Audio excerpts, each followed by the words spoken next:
Welcome students, Swastika academy के digital platform पर आपका स्वागत है। आप स्वस्तिका एकेडमी के यूट्यूब चैनल को अगर सब्सक्राइब नहीं किए हैं तो आप इसे जरूर सब्सक्राइब कर लें। अगर आपको वीडियो अच्छे लगते हैं तो इन्हें लाइक करें, अच्छा सा कमेंट लिखें और अपने दोस्तों के बीच शेयर करें।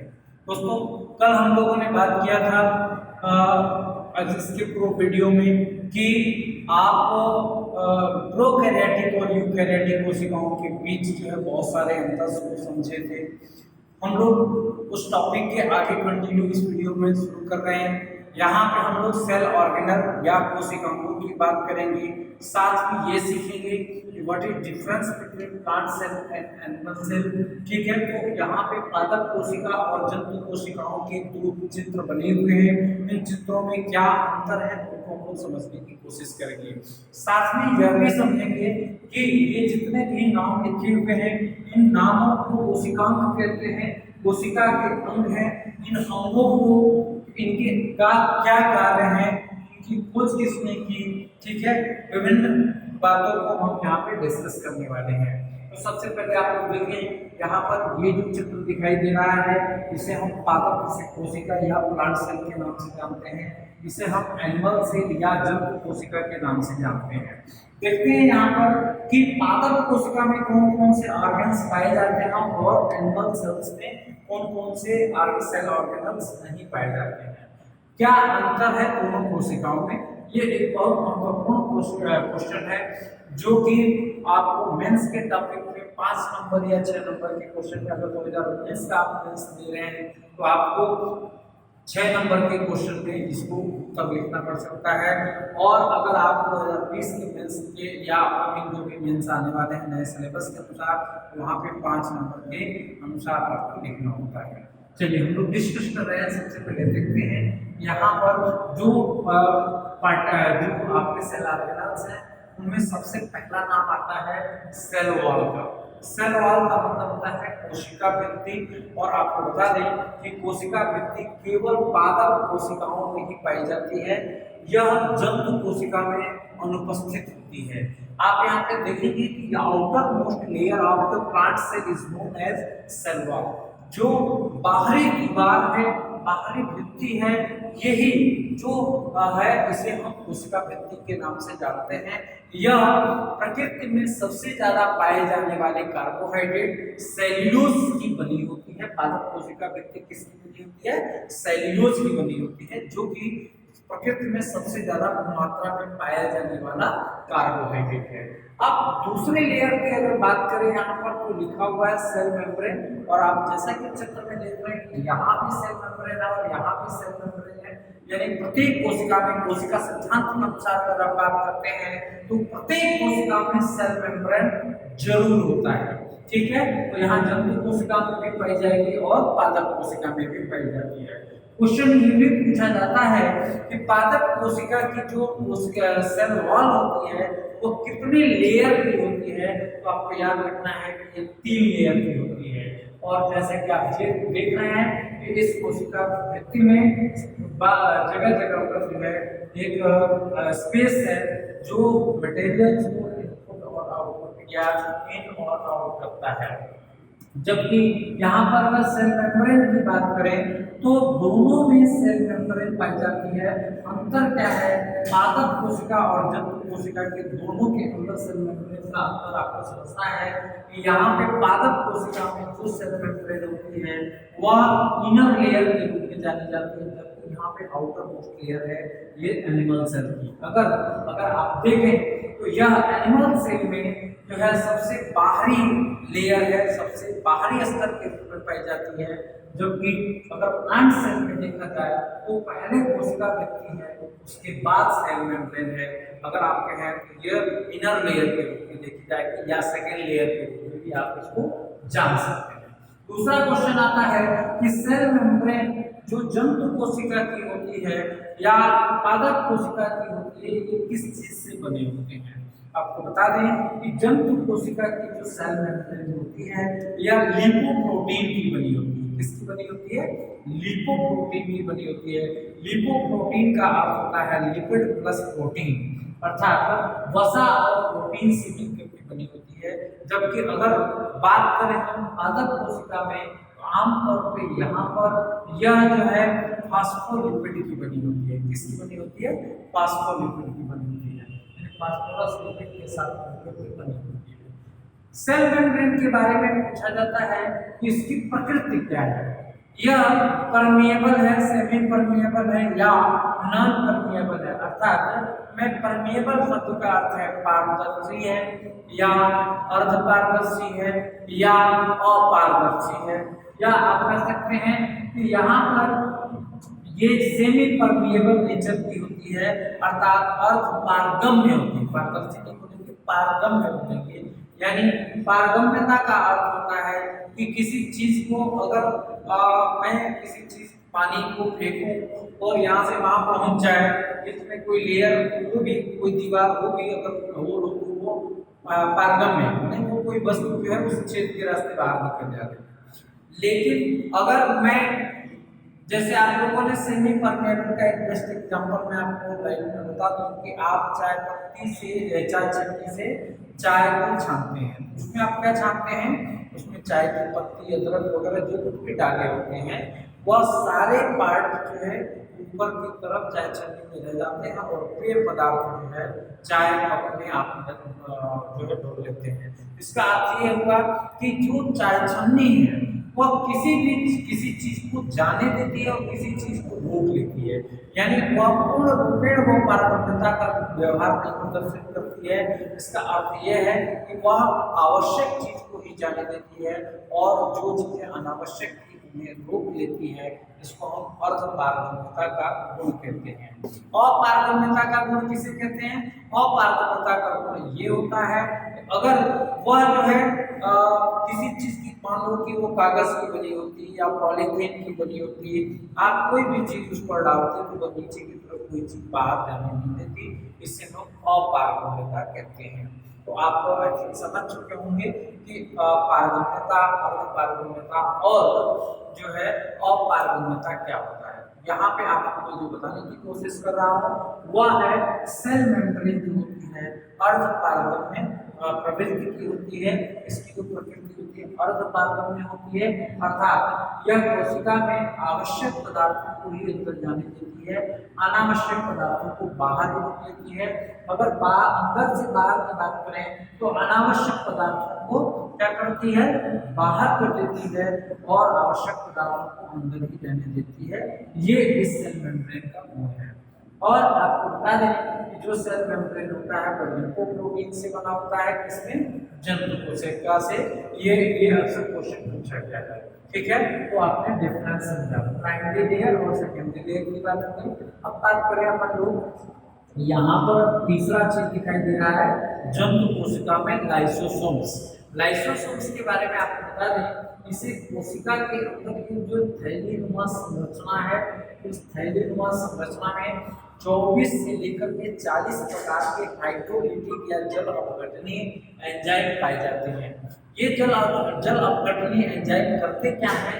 कोशिका में जो भी वाले भाग होते हैं या ऐसे पदार्थ होते हैं उनको ये डाइजेस्ट कर जाती है, पचा लेती है।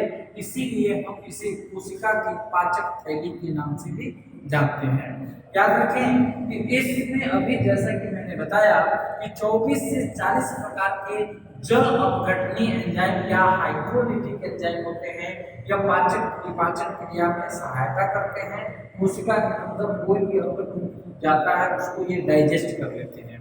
दूसरा, इसका महत्वपूर्ण काम ये तो और देखें, इसे अगर मान लीजिए कि कोई अनावश्यक पदार्थ या कोई पैथोजन रोगाणु या कोई भी जो है सस्पिशियस पदार्थ जो है अगर मटेरियल अंदर जाने की कोशिश करता है या पहुंच जाता है तो ये प्राइमरी लेयर ऑफ प्रोटेक्शन का काम करते हैं। जैसे कि आप यहाँ पे देख रहे हैं कि पादप कोशिका में सेल वॉल एक दीवार है जो इसको एक निश्चित आकार भी प्रदान कर रही है और ये काफी विजिबल प्रकृति की होती है।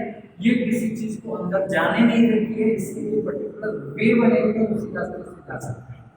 यहाँ पर कोई लेयर नहीं था, इसलिए यहाँ पर प्रवृत्ति के रूप में देखा जाए तो जहाँ से कोई चीज अगर सस्पिशियस मटेरियल चला जाता है तो सबसे पहले इसकी मुलाकात होती है लाइसोसोम्स के अंदर, और लाइसोसोम अगर उसकी पूछताछ करता है, अगर वह सस्पिशियस निकलता है वह उसके अंदर एक लाइसोजाइम नामक एंजाइम निकलता है जो कि एंटीबैक्टीरियल प्रवृत्ति का होता है।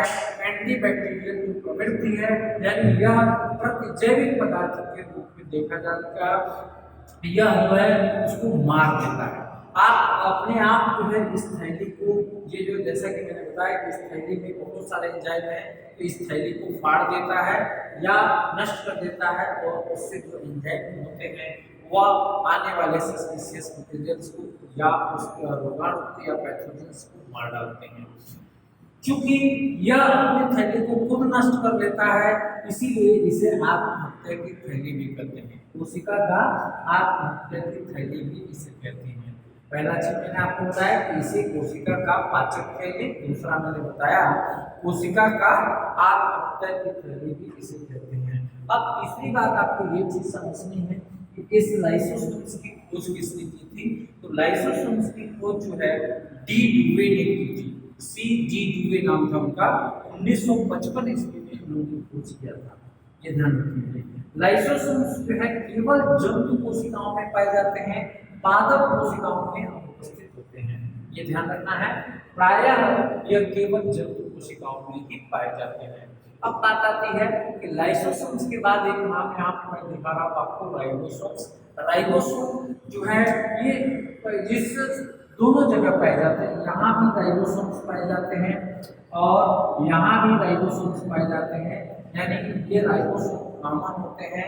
अगर आपसे पूछा जाए तो ये भी जान लीजिएगा कि प्रोकैरियोटिक कोशिका हो चाहे वो यूकैरियोटिक कोशिका हो, दोनों ही कोशिकाओं में ये जो है राइबोसोम्स पाए जाते हैं। अंतर क्या है उसमें, प्रोकैरियोटिक कोशिकाओं में 70 एस प्रकार के राइबोसोम्स पाए जाते हैं, जबकि यूकैरियोटिक कोशिकाओं में ये 80 एस प्रकार के होते हैं। राइबोसोम्स क्या है इनके बारे में समझें। राइबोसोम्स की उत्पत्ति यह केंद्रिका से होती है। यहाँ पे आप केंद्रिका देख रहे हैं, केंद्रिका से राइबोसोम्स की उत्पत्ति होती है और ये पूरी कोशिका में घूमते फिरते रहते हैं। कोशिका में सबसे ज्यादा पाए जाने वाले सेल ऑर्गेनल्स यही राइबोसोम्स होते हैं। कोशिका के अंदर सबसे छोटा सेल ऑर्गेनल या कोशिकाओं को भी राइबोसोम होता है। ये तो आपने ये समझा कि राइबोसोम कहाँ पाए जाते हैं, राइबोसोम की उत्पत्ति कहाँ से होती है, राइबोसोम आमतौर पे कहाँ स्थित होते हैं।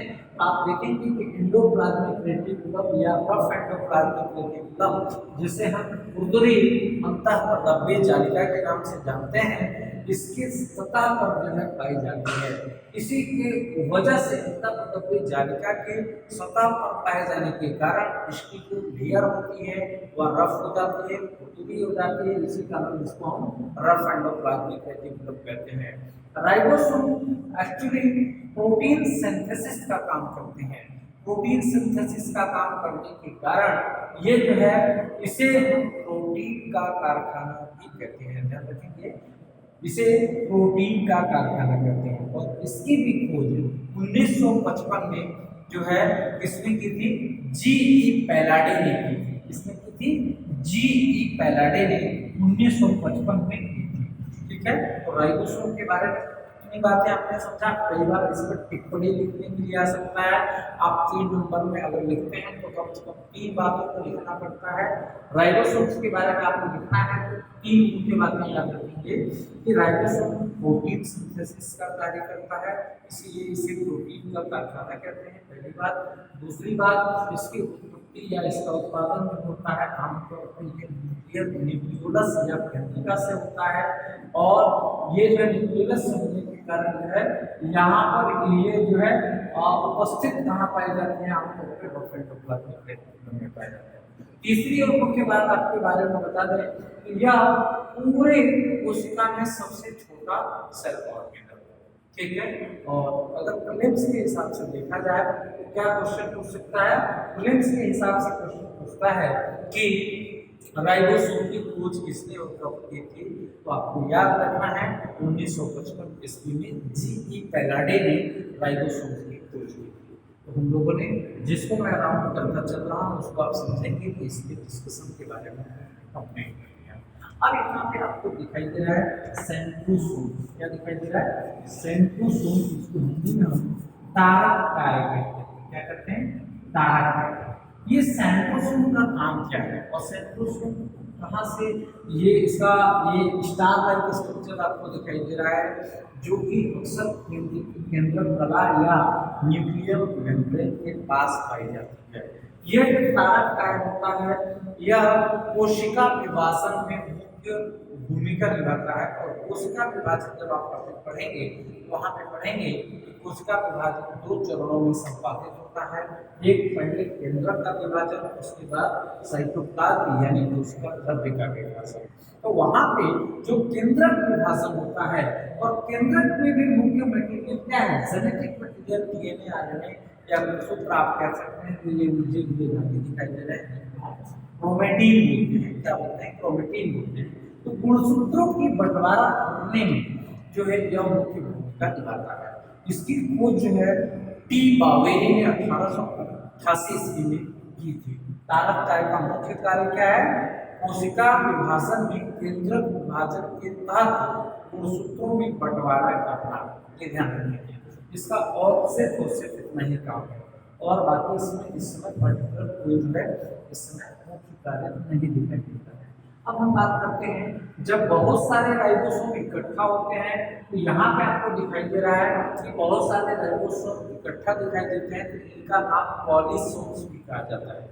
अगर इंडिविजुअल एक ही दिखाई दे रहा है तो हम इसको राइबोसोम बोलते हैं, लेकिन बहुत सारे राइबोसोम्स के समूह अगर दिखाई दे इसको आप पॉलीसोम्स के नाम से भी जानते हैं। इसमें कहीं कंफ्यूज होने की जरूरत नहीं है। कहीं कई बार लिखा जाता है पॉलीसोम्स या राइबोसोम्स, तो आपको मतलब इतना ही समझना है कि सिंगुलर नंबर और प्लूरल नंबर।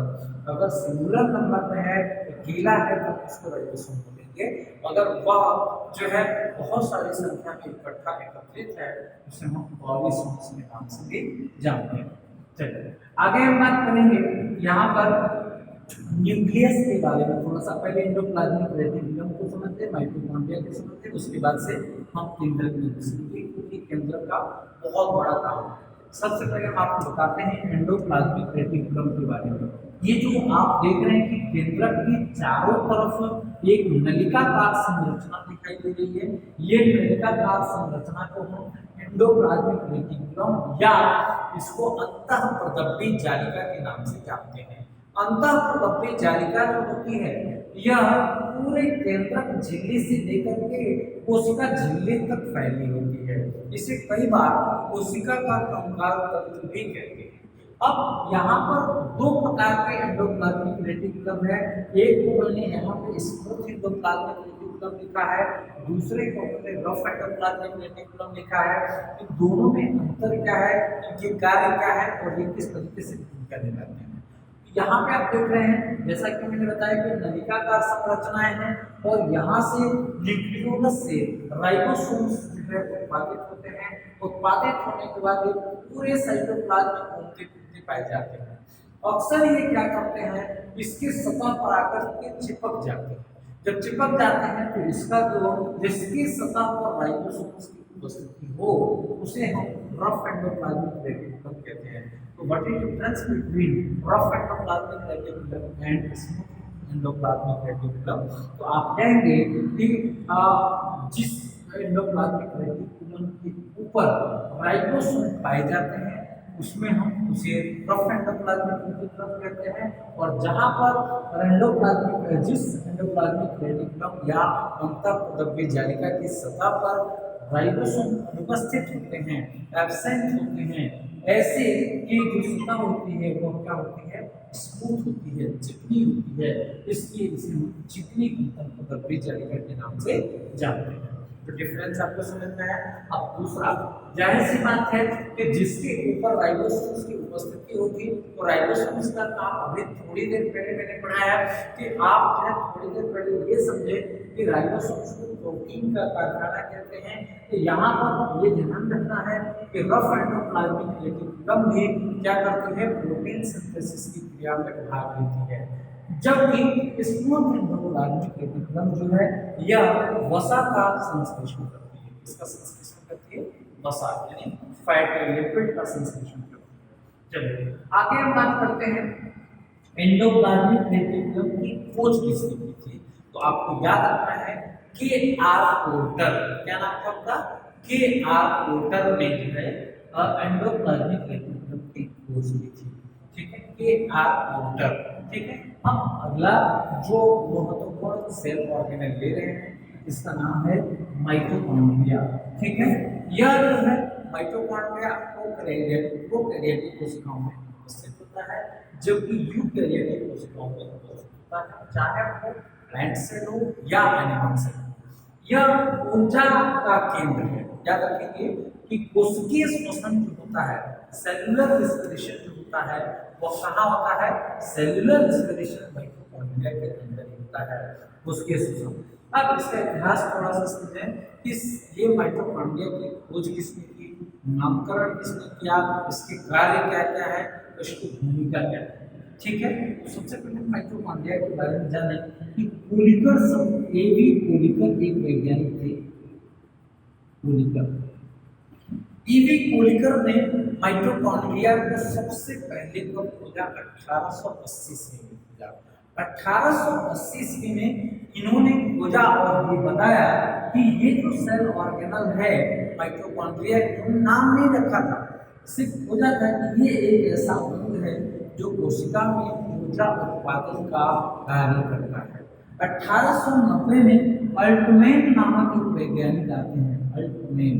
अल्टमैन जो है इसे बायोप्लास्ट की संज्ञा देते हैं। उन्होंने इसका नाम क्या रखा, बायोप्लास्ट रखा। कोलिकर ने कोई नाम नहीं रखा, इन्होंने बस खोज किया। अल्टमैन ने क्या किया, इसको बताया 1890 में कि यह ऊर्जा का केंद्र है और इसे बायोप्लास्ट कहा।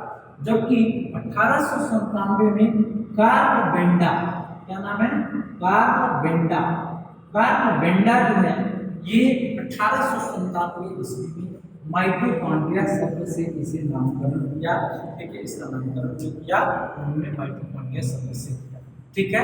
ये बहुत महत्वपूर्ण बात है, आपको ये चीज समझना होगा कि माइटोकॉन्ड्रिया का नामकरण किसने किया, कार्ल बेंडा ने किया। माइटोकॉन्ड्रिया की खोज किसने की, कोलिकर ने की। अगर आपके ऑप्शन में वह का कोलिकर शब्द नहीं है तो आप अल्टमैन को लगा सकते हैं, ठीक है। अब बात आती है कि इन तीनों ने ये बात बताया कि ऊर्जा का केंद्र है। आपको याद रखना है कि कोशिका का पावर हाउस किसे कहा जाता है, इसे माइटोकॉन्ड्रिया को भी कहा जाता है। माइटोकॉन्ड्रिया को कोशिका का पावर हाउस कहा जाता है, ऊर्जा घर कहा जाता है। अब ऊर्जा घर में क्या होगा, ऊर्जा का उत्पादन होगा। यहाँ पे ये जो ऊर्जा का उत्पादन करते हैं एटीपी के रूप में करते हैं। एटीपी का मतलब होता है एडिनोसिन ट्राइफॉस्फेट। क्या नाम है इसका, एडिनोसिन ट्राइफॉस्फेट, जिसे हम ऊर्जा का सिक्का क्या कहते हैं, ऊर्जा की इकाई, ऊर्जा की मुद्रा, इसको कहते हैं एटीपी। एटीपी का उत्पादन कौन करता है, ये याद रखेंगे, ये माइटोकॉन्ड्रिया करता है। माइटोकॉन्ड्रिया का मुख्य कार्य क्या है, तो आपने अभी बताया, ऊर्जा का। अब ये ऊर्जा आएगी कहां से, तो आपको ये याद रखना है कि इस ऊर्जा का उत्पादन जो होता है कार्बनिक यौगिकों के ऑक्सीकरण से होता है। जैसे हम लोग पिछले वीडियो में आप लोग देखेंगे तो हम लोगों ने मैक्रोन्यूट्रिएंट्स में कार्बोहाइड्रेट, वसा और प्रोटीन के बारे में बात किए थे। वे जो है कार्बनिक यौगिक हैं और ऑक्सीजन की उपस्थिति में इसी माइटोकॉन्ड्रिया में उनका जो है ऑक्सीकरण होता है, जिसके फलस्वरूप वह एक जो है ऑक्सीकरण शोषण एक जो है अपचयन क्रिया है, कैटाबोलिक प्रोसेस है, जिसको इसमें पे जो है टूटता है, एक बड़ा यौगिक छोटे छोटे यौगिकों में टूटता है। जैसे अगर मैं ग्लूकोज की बात करूं तो वो कार्बन डाइऑक्साइड और H2 में टूटता है तथा 38 एटीपी ऊर्जा का उत्पादन करता है। तो इस एटीपी को ऊर्जा का सिक्का या ऊर्जा की मुद्रा या ऊर्जा की इकाई के नाम से जानते हैं, जबकि इस माइटोकॉन्ड्रिया को ऊर्जा घर के नाम से जानते हैं, या कोशिका का श्वसन स्थल भी बोल सकते हैं, कोशिकीय श्वसन का केंद्र बोल सकते हैं। ठीक है, और इसके बारे में डिटेल में और हम जानेंगे, फिलहाल अभी हम लेंस के हिसाब से देखते हैं। अब अगला नंबर आता है गाल्गी कॉम्प्लेक्स। यहाँ पे देख रहे हैं गाल्गी कॉम्प्लेक्स, गाल्गी गाय या गाल्गी apparatus बोलते हैं इसको। इस गाल्गी गाय या गाल्गी apparatus के बारे में समझें। इसकी खोज जो है कैमिलो गाल्गी ने किया था, उन्हीं के नाम पर इसे गाल्गी गाय, गाल्गी बॉडी या गाल्गी apparatus बोलते हैं इसको। यह जो है गाल्गी apparatus, ये भी ट्यूब लाइक स्ट्रक्चर होता है, इसमें भी ये नलिकाकार संरचनाएं होती हैं, और जो भी प्रोटीन का होता है, इसके पास जो है 3 प्रकार के आरएनए होते हैं। 3 प्रकार के आरएनए का मतलब एमआरएनए, टीआरएनए और आरएनए। तो आरआरएनए का मतलब होता है राइबोसोमल आरएनए। राइबोसोमल आरएनए का मुख्य काम क्या है?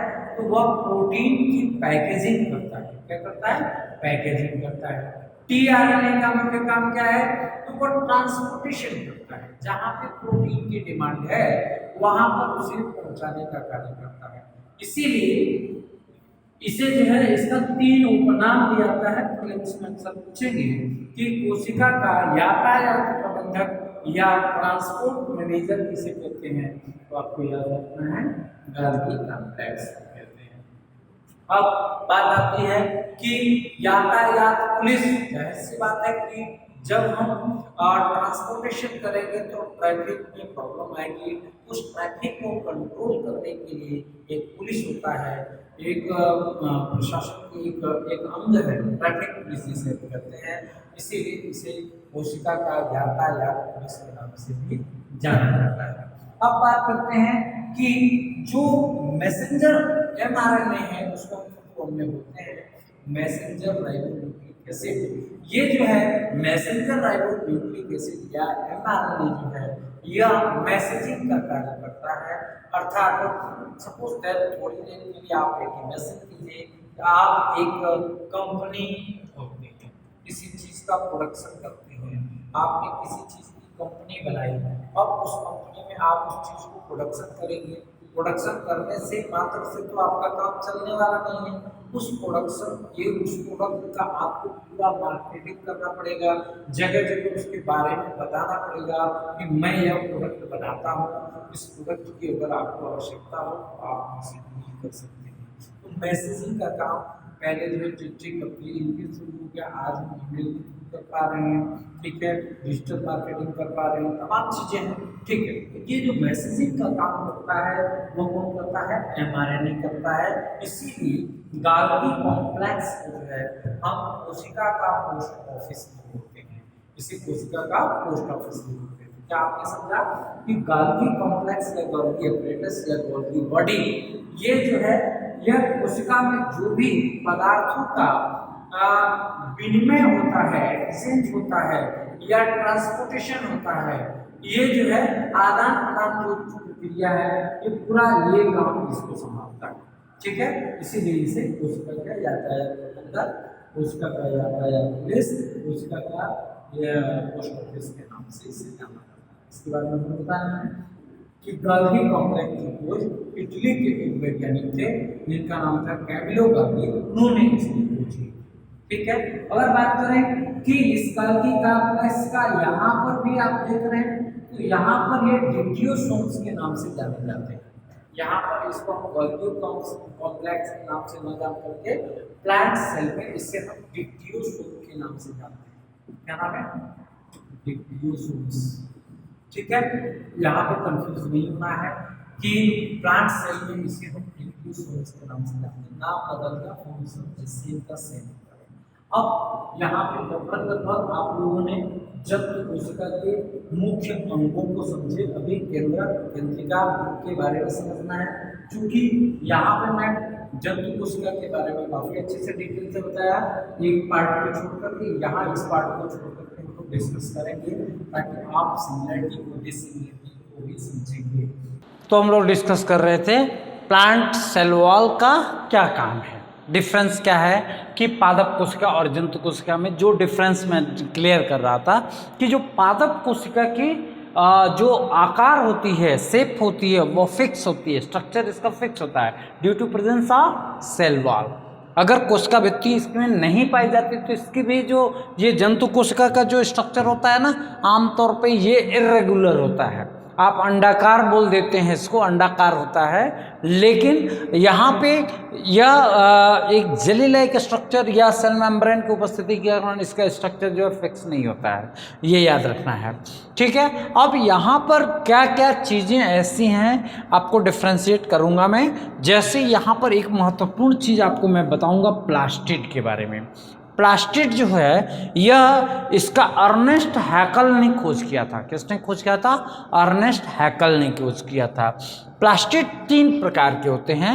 एक को हम क्लोरोप्लास्ट के नाम से जानते हैं, एक को हम क्रोमोप्लास्ट के, और तीसरे को हम जो है किसके नाम से जानते हैं? ल्यूकोप्लास्ट के नाम से। हिंदी में बात करें तो प्लास्टिड का नाम है, हिंदी में इसे हम लवक के नाम से जानते हैं। किसके नाम से जानते हैं?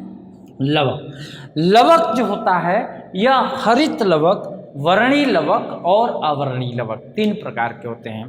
पादप कोशिका में क्वेश्चन पूछा जाए आपसे कि पादप कोशिका का सबसे बड़ा सेल ऑर्गेनल्स कौन सा होता है, तो आपको बताना है प्लास्टिड होता है। ठीक है, पादपों में जो रंग डिसाइड होता है, किसी भी प्लांट के जैसे आप पत्तियां हरी देखते हैं, किसी भी पादप प्लांट के बॉडी को देखेंगे तो उसके अलग अलग रंग, जैसे फूलों को आप रंगीन देखते हैं, उसके बीज रंगीन देखते हैं, फल जो है रंगीन देखते हैं, पत्ती अक्सर हरी देखते हैं, या उसकी जड़ उखाड़ते हैं तो आपको अक्सर जो है उसमें जड़ उसका मटमैला भूरा या वाइट दिखाई देता है। तो आपको इसी चीज़ से समझना है। प्लास्टिड यानी लवक, लवक की खोज किसने की थी? अर्नेस्ट हैकल ने की थी। लवक 3 प्रकार के होते हैं। एक का नाम है हरित लवक। हरित लवक को हम अंग्रेजी में क्लोरोप्लास्ट के नाम से जानते हैं। यह पत्तियों का रसोई घर कहलाता है। देखिए, पेड़ों में या पेड़ पौधों में जो पत्तियां होती हैं वह पौधे का किचन कहलाती हैं। ठीक है, क्योंकि प्रकाश संश्लेषण की क्रिया सर्वाधिक कहाँ होती है? वह पत्तियों के अंदर होती है। और पत्तियां हरी क्यों होती हैं? Due to presence of chloroplast. Chloroplast के अंदर जो है एक पिगमेंट पाया जाता है, वर्णक पाया जाता है, जिसे हम पर्णहरिम के नाम से जानते हैं। इसे हम क्लोरोफिल कहते हैं। तो अक्सर ये क्वेश्चन आप लोगों ने सुना होगा कि पत्तियां हरी क्यों होती हैं, तो आप बताते हैं कि पत्तियों का रंग हरा इसलिए होता है क्योंकि उसमें पर्णहरिम या क्लोरोफिल नामक वर्णक पाए जाते हैं। ये जो पर्णहरिम होता है, इसकी प्रेजेंस सबसे ज़्यादा हरित लवक में होती है। और हरित लवक को हम पत्तियों का किचन कहते हैं, पत्तियों का रसोई घर कहते हैं, क्योंकि उसी के अंदर जो है फोटोसिंथेसिस या पौधों में जो भोजन बनाने की प्रक्रिया होती है वह वहीं पे संपादित होती है। अब एक तो आपने हरित लवक को समझा, दूसरा आपको मैं बता रहा हूँ वर्णी लवक, जिसे हम क्रोमोप्लास्ट के नाम से जानते हैं। क्रोमोप्लास्ट या वर्णी लवक हरे रंग को छोड़कर, क्या याद रखना है? हरे रंग को छोड़कर अगर पौधे में कोई अन्य रंगीन भाग दिखाई देता है, वह किसकी प्रेजेंस की वजह से होता है? तो क्रोमोप्लास्ट की वजह से होता है। क्रोमोप्लास्ट आमतौर पे उसमें क्रोमोफिल पाए जाते हैं। क्रोमोफिल, जैसे वहाँ पे क्लोरोफिल पाया जाता था, यहाँ पे क्रोमोफिल पाया जाता है। उसे हम क्लोरोप्लास्ट के नाम से जानते थे, इसे हम क्रोमोप्लास्ट के नाम से जानते हैं। जैसे हरे रंग को छोड़ के हरा रंग किसकी वजह से? क्लोरोप्लास्ट की वजह से या क्लोरोफिल की वजह से। तो यहाँ पर जैसे आपको पुष्पों का रंग पीला, आपको लाल, गुलाबी, नीला, कोई भी रंग अगर दिखाई देता है तो ये आपको समझना है क्रोमोप्लास्ट की वजह से होता है। अब यहाँ से कुछ इंपॉर्टेंट क्वेश्चन निकल के आते हैं। जैसे प्याज का रंग जो है वह लाल होता है या हल्का सा प्याजा कलर उसको बोलते ही हैं, तो वह एंथोसाइनिन के कारण होता है। सेब का रंग लाल क्यों होता है? एंथोसाइनिन के कारण होता है। ये एंथोसाइनिन क्या है? तो आपको ये समझना है कि ये क्रोमोफिल है। क्रोमोफिल यानी ये पिगमेंट्स हैं जो रंग प्रदान करते हैं। तो आपसे पूछा जाए कि चुकंदर का रंग जो है मैरून आप कह सकते हैं या पर्पल कलर क्यों होता है? तो आप बताएंगे कि विटामिन के कारण होता है। इसी प्रकार से मिर्च में तीखापन पूछा जाए तो कैप्साइसिन के कारण होता है। बहुत सारे ऐसे कारण आते हैं, ये क्वेश्चन पूछे जाते हैं प्रीलिम्स में। हम लोगों का ये डिस्कशन पॉइंट हो गया। वर्णीय लवक को हमने समझा। अब बात करेंगे हम अवर्णीय लवक को। इसी में एक तीसरा प्रकार है अवर्णीय लवक, जिसे हम कहते हैं ल्यूकोप्लास्ट। देखिए, पौधे के कुछ भाग ऐसे हैं जो कि प्रकाश में रहते हैं और कुछ भाग ऐसे होते हैं जो प्रकाश से दूर होते हैं। तो जो प्रकाश से दूर होते हैं तो आप किसको कहेंगे? जैसे भूमिगत तना या जड़ें जो होती हैं वह भूमि में होती हैं, प्रकाश से दूर होती हैं। ऐसे में जड़ों का रंग या भूमिगत तनों का रंग भूरा, मटमैला या सफ़ेद होता है। यह क्यों होता है? तो इसके अंदर कोई भी प्लास्टिड नहीं पाया जाता, लवक नहीं पाया जाता है, इसीलिए उसको अवर्णीय, किसी रंग का नहीं, सफ़ेद को कोई रंग नहीं माना गया है, इसका मतलब उसे हम अवर्णीय लवक कहते हैं। जैसा कि आप लोग फिजिक्स में पढ़ते हैं कि कोई भी वस्तु हमें रंगीन क्यों दिखाई देती है? तो कोई भी वस्तु हमें रंगीन परावर्तन के कारण, उसी रंग का परावर्तन हमारी आंखों तक आता है, इसी वजह से हमें वो वस्तु रंगीन दिखाई देती है। तो पौधों में जो रंग का डिसाइड किया वो कौन किया? वह लवक किया। अगर हम बात करें जंतुओं में रंग का डिसाइड कौन करता है?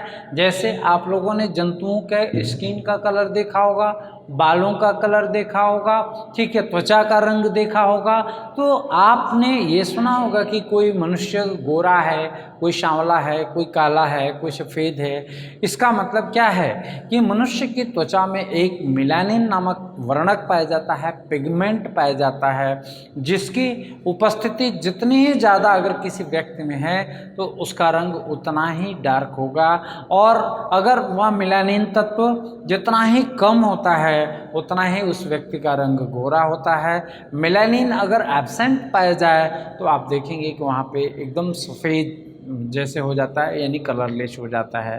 ठीक है, तो यहाँ पर हम लोगों ने रंगों के बारे में समझा, प्लास्टिड के बारे में अच्छे से समझा। अब अगला जो टॉपिक है इसके अंदर आप देखेंगे महत्वपूर्ण टॉपिक है जिसे हम कहते हैं केंद्रक।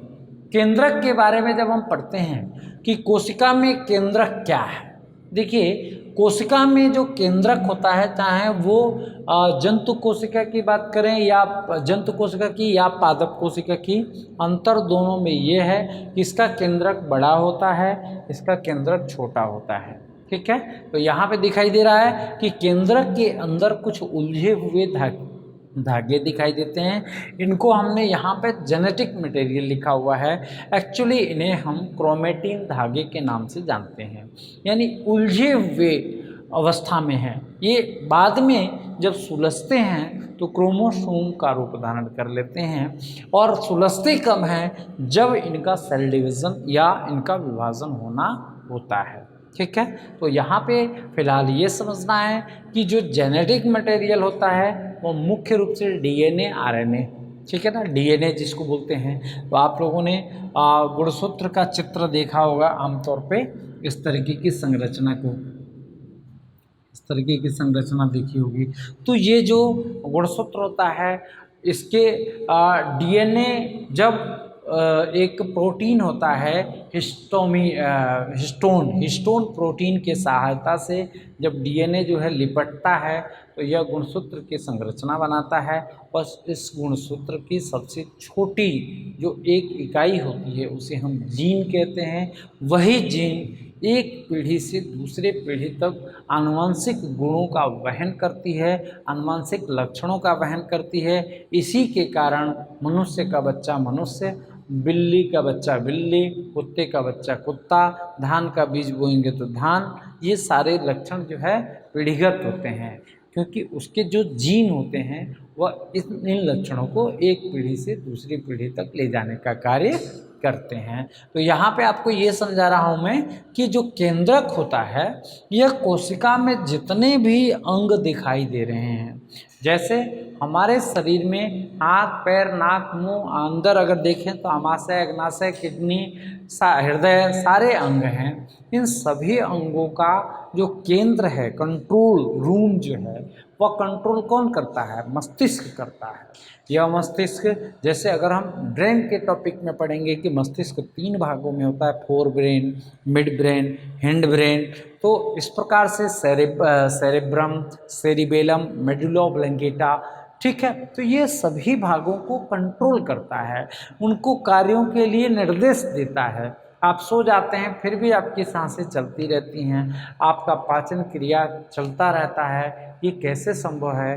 तो वो मेडुला ऑब्लंगेटा जो है वो उस भाग को रिस्पॉन्सिबल है, कंट्रोल करता है, ठीक है। तो यहाँ पे आप देखें तो कोशिका के अंदर जितने भी कार्य ये अंग करने वाले हैं, इन अंगों का दिशा निर्देश, आदेश, ये सब कौन देता है? तो मस्तिष्क देता है। मस्तिष्क मतलब कोशिका का मस्तिष्क किसे हम कहते हैं? केंद्रक को कहते हैं। केंद्रक की खोज 1831 में रॉबर्ट ब्राउन ने की थी। किसने की थी? रॉबर्ट ब्राउन ने की थी। उन्होंने ये संज्ञा दिया था कि जो केंद्रक होता है यह कोशिका के विभिन्न कार्यों का नियंत्रण करता है। इसके बाद ये भी बात बताया कि कोशिका में जो डीएनए आरएनए होते हैं वह डीएनए आरएनए कहाँ पे स्थित होते हैं? इसी केंद्रक के अंदर पाए जाते हैं। केंद्रक के अंदर अगर कोई लिक्विड जैसा प्लाज्मा जैसी पदार्थ दिखाई देती है, इसे हम न्यूक्लियोप्लाज्म कहते हैं। क्या कहते हैं? न्यूक्लियोप्लाज्म कहते हैं। केंद्रक एक दोहरी झिल्ली युक्त संरचना है जिसके इस लेयर को हम न्यूक्लियर मेम्ब्रेन या केंद्रक कला के नाम से जानते हैं। उलझे हुए धागों को आपने देख लिया, ये जो है क्रोमेटिन जाल के नाम से जाने जाते हैं। इसके अंदर ये जो दिखाई दे रहा है इसे हम केंद्रिका कहते हैं। केंद्रिका की खोज जो है फोंटाना ने की थी। और केंद्रिका बेसिकली का करती क्या है? तो ये राइबोसोम के उत्पादन में ये उनको जन्म देती है, एक तरीके से आप ऐसा कह सकते हैं, ठीक है। अब बात आती है कि इन दोनों केंद्रक में क्या डिफरेंस है। इन दोनों केंद्रक में यहाँ पे छोटा केंद्रक है और यहाँ पर ये बड़ा केंद्रक है। चित्र के अनुसार भी आपको समझ में आ रहा होगा। अब एक और चीज़ आपको ये समझना है कि जो यहाँ पर एक भाग दिखाई दे रहा है इसे हम कहते हैं रिक्तिका, रसधानी। क्या कहते हैं? रसधानी। बहुत सारे लोग जो है पादप कोशिका के अंदर सबसे बड़ा भाग इसी सेंट्रल वैक्यूल को लिख देते हैं। दरअसल यह एक खाली जगह है जो कोशिका का लगभग 60 से 80% भाग को अकेले घेरा रहता है। इसमें कुछ है नहीं, ये खाली जगह है, फील्ड है, एक तरीके से कह सकते हैं। अब इसका उपयोग सेंट्रल वैक्यूल या केंद्रीय रेक्तिका का केंद्र क्या है, काम क्या है? तो जो भी प्रोडक्शन होता है इस प्रोडक्शन को ये जो है यहाँ पर जमा कर देते हैं, स्टोरेज का काम करता है। इसीलिए इसे रसधानी, रस माने रस यानी कोई लिक्विड को धारण करने वाला, इसीलिए इसको रसधानी भी कहते हैं। आमतौर पे ये जो रसधानियाँ होती हैं ये पादप कोशिकाओं में ज़्यादा होती हैं, जबकि यहाँ पर या तो ये बहुत छोटी होती हैं या अनुपस्थित होती हैं। बात करेंगे हम लोग कि यहाँ पर एक टॉपिक अभी थोड़ा सा एक बात याद आ रहा है कि हम लोगों ने माइटोकॉन्ड्रिया की बात की। तो यूकैरियोटिक कोशिकाओं में माइटोकॉन्ड्रिया की संख्या जो है होती है। और आपको जो यहाँ डीएनए आरएनए शब्द यूज़ किया, आपको याद रखना है कि केंद्रक के अलावा डीएनए पाए जाते हैं माइटोकॉन्ड्रिया के अंदर भी और लवक के अंदर भी। ये बहुत महत्वपूर्ण क्वेश्चन है, पूछा जाता है कि माइटोकॉन्ड्रिया जो है डीएनए जो है वो किसी कोशिका के किन किन भागों में पाया जाता है या कहाँ पाया जाता है। तो आपको याद रखना है कि डीएनए वह जो है केंद्रक के अंदर मुख्यतया पाया जाता है, लेकिन केंद्रक के अलावा भी वह जंतु कोशिका में अगर देखें तो माइटोकॉन्ड्रिया के अंदर होता है और पादप कोशिका के अंदर भी माइटोकॉन्ड्रिया भी है और लवक भी है, इन दोनों के अंदर पाया जाता है। तो यानी आपको ये चीज़ समझना है कि इनकी संख्या भी निर्धारित नहीं होती है, ये अपनी संख्या को अपने आकार अपनी ज़रूरत के हिसाब से ये बढ़ा सकते हैं। जैसे मानव शरीर में कुछ ऐसे अंग हैं जिन अंगों को ऊर्जा की अत्यधिक आवश्यकता होती है। जैसे आपको बता दें, मस्तिष्क, हमारे शरीर का मस्तिष्क एक ऐसा अंग है जिसको हमारे शरीर में सर्वाधिक ऊर्जा की आवश्यकता पड़ती है। क्यों? क्योंकि ये दिन रात कार्य कर रहा है। आप सो गए फिर भी अभी आपके पाचन क्रिया का नियंत्रण कर रहा था, ब्लड सर्कुलेशन को कंट्रोल किए हुए था, आपकी सांस चल रही थी, ठीक है, ये तमाम क्रियाएं आप कर रहे थे सोने के बावजूद भी। उस समय भी आपका मस्तिष्क क्या है, काम कर रहा है। इसका अर्थ ये है कि मस्तिष्क आपके शरीर के जितनी भी ऊर्जा होती है उसका लगभग 1/3 हिस्सा ऊर्जा अकेले मस्तिष्क यूज़ करता है। और जाहिर सी बात है कि अकेले ऊर्जा उत्पादन यूज़ कर रहा है तो इसके अंदर माइटोकॉन्ड्रिया की संख्या सर्वाधिक होती है। ये मस्तिष्क की जो कोशिकाएं होती हैं वो न्यूरॉन होती हैं, जो शरीर की सबसे लंबी कोशिकाओं के रूप में जाने जाती हैं। ये न्यूरॉन से बना होता है और इसका 80% भाग जो है पानी से भरा हुआ है। इसीलिए बोलने वाले व्यक्ति को बार बार पानी पीना पड़ता है। क्यों पीना पड़ता है? क्योंकि बोलने में जो है हम जो है पानी 500 ml जो है प्रतिदिन पानी आधा लीटर हम बोलने से निकाल देते हैं, गर्मी से आधा लीटर पानी पसीने के रूप में निकाल देते हैं और 1.5 लीटर हम यूरिन के रूप में निकाल देते हैं। मुद्दा ये है कि जो माइटोकॉन्ड्रिया की संख्या पूछी जाए कि मानव शरीर के किन अंगों में माइटोकॉन्ड्रिया की संख्या सर्वाधिक होती है, तो आपका उत्तर ये होगा मस्तिष्क तथा हृदय। आप कैसे याद रखें कि ये बातें कैसे भूल भी सकती हैं, तो आपको याद रखना है कि सबसे ज़्यादा पसीना कहाँ होता है, तो हमारे माथे पे होता है। दूसरे नंबर पे पसीना कहाँ होता है? सीने पे होता है। रीज़न क्या है? मस्तिष्क यानी माथा का मतलब क्या हो गया? ये मस्तिष्क है, पूरा केंद्र है। सोचना, समझना, देखना है, किसी चीज़ के ऊपर तर्क कुतर्क सारी चीज़ें करना, ये जितने भी बुद्धिमत्ता का केंद्र है जिसे हम सेरिब्रम पार्ट कहते हैं, यही ललाट है। ये जो है इस सेरिब्रम पार्ट के नाम से जाना जाता है, जो अत्यधिक ऊर्जा उत्पादन करेगा। इसकी जो माइटोकॉन्ड्रिया की संख्या होगी सर्वाधिक होगी। जब जाहिर सी बात है कि जब ज़्यादा ऊर्जा निकलेगा तो ऑब्वियसली यहाँ पे ऑक्सीकरण ज़्यादा होगा, ऑक्सीकरण ज़्यादा होगा तो यहाँ पे जल की मात्रा ज़्यादा निकलेगी और जल को जल्दी जल्दी निकालेगा। ठीक है, तो पसीना हमारे शरीर के टेम्परेचर को भी क्या करता है? मेंटेन करता है। तो सबसे ज़्यादा पसीना माथे पे। दूसरे नंबर पे आपके शरीर में एक हृदय एक ऐसा ऑर्गन है जो कंटिन्यू क्या कर रहा है? वह काम कर रहा है। ठीक है, इसको भी अनवरत काम करना पड़ता है। आपको बता दें ये मात्र 2 धड़कनों के बीच 0.1 सेकेंड के लिए आराम करता है। हृदय कब आराम करता है? 0.1 सेकेंड के लिए आराम करता है। 2 धड़कनों के बीच जो धक धक करते हैं उतने देर में ही ये आराम कर लेता है। इसलिए इसके भी जो कोशिकाएं होती हैं, इन कोशिकाओं को भी ऊर्जा की आवश्यकता सर्वाधिक होती है। तो आपको याद रखना है कि माइटोकॉन्ड्रिया की संख्या सर्वाधिक कहाँ होती है? तो मस्तिष्क की कोशिकाओं में और हृदय की कोशिकाओं में होती है। क्लियर है? चलिए आगे देखते हैं हम लोग कि हम लोगों ने सेंट्रल वैक्यूल के बारे में समझा। हम लोग साइटोप्लाज्म के बारे में थोड़ा सा समझ लें। साइटोप्लाज्म क्या है? साइटोप्लाज्म का मतलब होता है कोशिका द्रव्य। इसको यहाँ पे कोशिका द्रव्य। दरअसल साइटोप्लाज्म का अगर ओरिजिन देखें तो प्रोटोप्लाज्म का अर्थ है जीव द्रव्य। और जीव द्रव्य की खोज किसने की? पुरकिंजे ने की थी। किसने की थी? पुरकिंजे ने। तो पुरकिंजे ने जीव द्रव्य की खोज की और हक्सले नामक वैज्ञानिक ने कहा कि ये जो जीव द्रव्य है जीवन का भौतिक आधार है। जीवन का भौतिक आधार है, बहुत इंपॉर्टेंट है। यही जीव द्रव्य अगर कोशिका झिल्ली और केंद्रक झिल्ली के बीच में पाया जाए तो इसे हम साइटोप्लाज्म के नाम से जानते हैं, कोशिका द्रव्य के नाम से जानते हैं। लेकिन अगर यह केंद्रक के भीतर, केंद्रक झिल्ली के भीतर पाया जाए तो इसे हम न्यूक्लियोप्लाज्म या केंद्रक द्रव्य के नाम से जानते हैं। तो बिल्कुल बात वही हो गई कि ये द्रव्य जो जीव द्रव्य है इसका स्थान परिवर्तन होने के कारण इसका नाम परिवर्तन भी हो गया। अगर ये कोशिका झिल्ली से केंद्रक झिल्ली के बीच पाया जाता है। तो इसके अंदर जो है इसका नाम हमने साइटोप्लाज्म या कोशिका द्रव्य रखा। सभी अंग जो कोशिकांग होते हैं आमतौर पे इसी जीव द्रव्य में तैरते हुए दिखाई पड़ते हैं, ठीक है। और इस जीव द्रव्य का जो हिस्सा होता है, प्लाज्मा का जो हिस्सा होता है, इसमें अधिकांश भाग 90% करीब करीब पानी भरा होता है। इसमें प्रोटीन होता है, लिपिड होता है, ग्लूकोज होता है, विभिन्न प्रकार के जो है तत्व भी पाए जाते हैं जो आवश्यक होते हैं इस कोशिका के लिए, ठीक है। तो आपको अब बहुत अच्छे से समझ में आ गया होगा कि जैसे हमारे शरीर में ये विभिन्न अंग जो है अलग अलग कार्यों के लिए रिस्पॉन्सिबल हैं, अलग अलग कार्य कर रहे हैं। इन सभी अंगों का नियंत्रण कौन कर रहा है? दिमाग कर रहा है। दिमाग कह रहा है तो हम सो रहे हैं, दिमाग कह रहा है तो हम बोल रहे हैं, चाल रहे हैं, सारे काम कर रहे हैं। यानी इन सभी चीज़ों का केंद्र कौन है? कंट्रोल रूम कौन है? वो दिमाग है।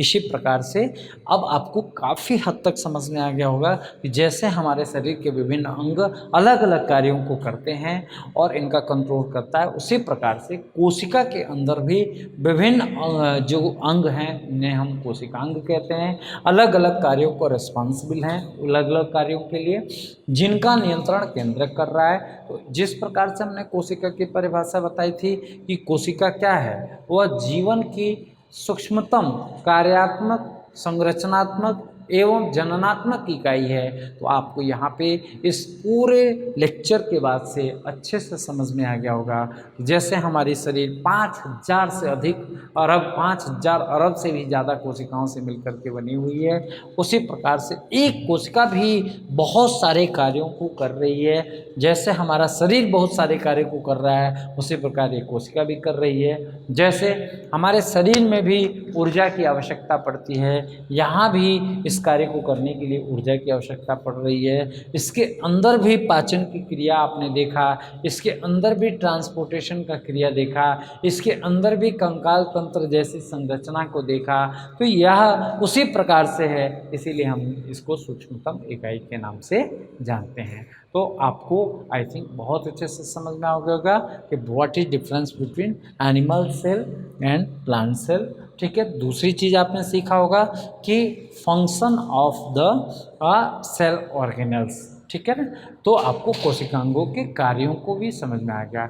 अगर आपको ये वीडियो अच्छा लगा हो तो आप इसे लाइक करें, अपने दोस्तों के बीच शेयर करें तथा बेल आइकन को दबाना ना भूलें, क्योंकि बेल आइकन दबा देने से आपको हमारे जो भी वीडियो होते हैं सबसे पहले आप तक पहुंच जाते हैं। बहुत बहुत धन्यवाद। ये जानकारी यदि आपको पसंद आई हो तो हमारे इस वीडियो को लाइक करें, अपने दोस्तों के साथ शेयर करें और साथ ही स्वास्थ्य अकेडमी के YouTube चैनल को सब्सक्राइब करें। याद रखें बेल आइकन का बटन दबाना ना भूलें ताकि किसी भी वीडियो की अपडेट आप तक सबसे पहले पहुंचे।